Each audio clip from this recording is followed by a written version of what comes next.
wabarakatuh. Perkenalkan, nama saya Selviani Putri, NPM 221186206081, kelas reguler 3C. Saya akan menjawab pertanyaan UTS model dan metode pembelajaran. 1. Model konstektual. Menurut Wina Sanjaya 2005 halaman 109,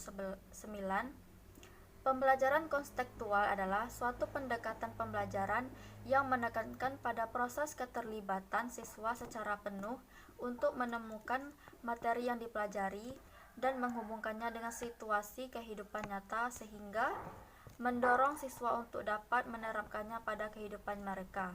Contohnya, guru menampilkan gambar kerangka manusia untuk menunjukkan bagian kerangka manusia tersebut. Yang kedua ada model kooperatif.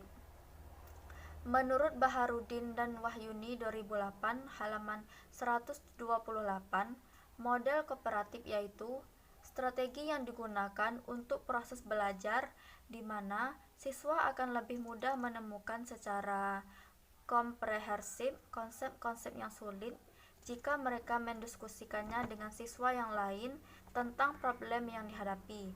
Contohnya, guru membuat 5 kelompok kecil terdiri dari 4-5 peserta didik. Guru memberikan awalan berupa ulasan materi yang akan dibahas, yaitu tentang energi dan macam-macamnya. Kemudian, siswa mampu menjelaskan materi tersebut. Yang ketiga ada model pembelajaran berbasis masalah atau PBM. Menurut Ratnaningsih 2003, yaitu suatu pembelajaran yang menuntut aktivitas mental siswa untuk memahami suatu konsep pembelajaran melalui situasi dan masalah yang disajikan pada awal pembelajaran. Contohnya yaitu tentang membuang sampah sembarangan. Nah, dari masalah tersebut siswa harus memecahkan kenapa orang membuang sampah sembarangan. Yang satu ada metode eksperimen. Menurut Johar Permana 1969 halaman 157, yaitu cara belajar mengajar yang melibatkan peserta didik dengan mengalami dan membuktikan sendiri proses dan hasil percobaan. Contohnya, ketika suatu benda disiram air, maka akan terjadi benda tersebut akan basah. Nah, siswa dapat melihat langsung benda tersebut basah. Yang kedua ada metode tanya jawab.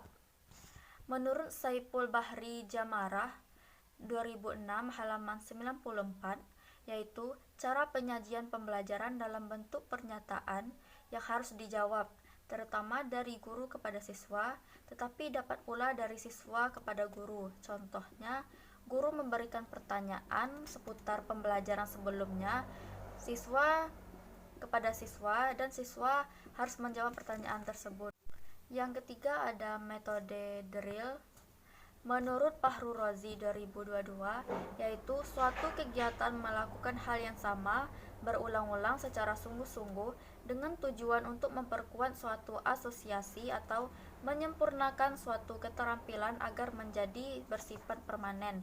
Contohnya yaitu guru memberikan contoh latihan sebelum diberikannya latihan tentang materi pembelajaran yang telah diberikan. Sistem sosial adalah gambaran tentang peran maupun hubungan guru dan siswa, serta norma yang dibangun dalam model pembelajaran. Peran guru dalam model pembelajaran salah satunya yaitu sebagai fasilitator, yaitu bertugas memberikan kemudahan belajar kepada peserta didik, agar mereka dapat belajar dalam suasana yang menyenangkan, gembira, penuh semangat, tidak cemas, dan berani mengemukakan pendapat. Implementasinya yaitu jika ada siswa yang kesulitan dalam pembelajaran, nah peran guru sebagai fasilitator yaitu dapat membimbing serta memberikan kemudahan kepada peserta didik supaya tidak ada kesulitan lagi. 3. Model pembelajaran konstektual. Yang pertama ada pengertiannya, yaitu pembelajaran konstekstual merupakan pembelajaran yang mengaitkan materi pembelajaran dengan konteks dunia nyata yang dihadapi siswa sehari-hari, baik dalam lingkungan keluarga, masyarakat, alam sekitar, dan dunia kerja, sehingga siswa mampu membuat hubungan antara pengetahuan yang dimilikinya dengan penerapannya dalam kehidupan sehari-hari. Sintak model pembelajaran konseptual yaitu yang pertama ada modeling, yaitu langkah pertama dalam pembelajaran dan pengajaran. Dua, inquiry, yaitu tahap identifikasi.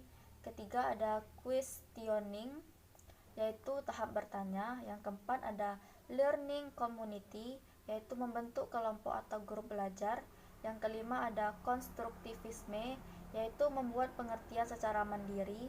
Yang keenam reflection, yaitu mengulas dan merangkum materi. Yang ketujuh ada authentic assessment, yaitu menilai secara objektif. Yang ketiga ada sistem pendukung pembelajaran konstekstual, yaitu segala sumber daya yang digunakan untuk mendukung terlaksananya pembelajaran dengan menggunakan model yang dipilih. Yang terakhir ada dampak pembelajaran. Satu, ada dampak positif, yaitu meningkatkan kemampuan peserta didik dalam berpikir secara cermat, kritis, logis, dan sistematis. Dua, mendapatkan pemahaman yang bisa bertahan lebih lama dan lebih mudah diingat. Tiga, meningkatkan ketertarikan belajar. Yang keempat, memperbaiki hasil belajar. Yang kelima, meningkatkan penguatan konsep. Selanjutnya ada dampak negatif. Yang pertama ada rendahnya kemampuan bernalar. Dua, bersifat inklusif. Yang ketiga, mengeluarkan persiapan yang matang dan waktu yang lama untuk merancang pembelajaran. Yang kedua ada model pembelajaran kooperatif, yaitu pertama kali dikembangkan oleh Spencer Kagan dengan melibatkan para siswa dalam mereview bahan yang mencakup dalam suatu pelajaran dan mengecek atau memeriksa pemahaman mereka mengenai isi pelajaran tersebut. Sintak modelnya yaitu ada penomoran, pengajuan pertanyaan, berpikir bersama, dan menjawab. Sistem pendukungnya merupakan segala hal yang harus dipersiapkan dari mulai perancangan pembelajaran atau RPP, lembar tugas siswa sesuai dengan model yang diinginkan. Yang terakhir ada dampak penggunaan model kooperatif, yaitu lebih bagus dibandingkan menggunakan metode konvensional atau metode ceramah adalah memperbaiki kehadiran siswa.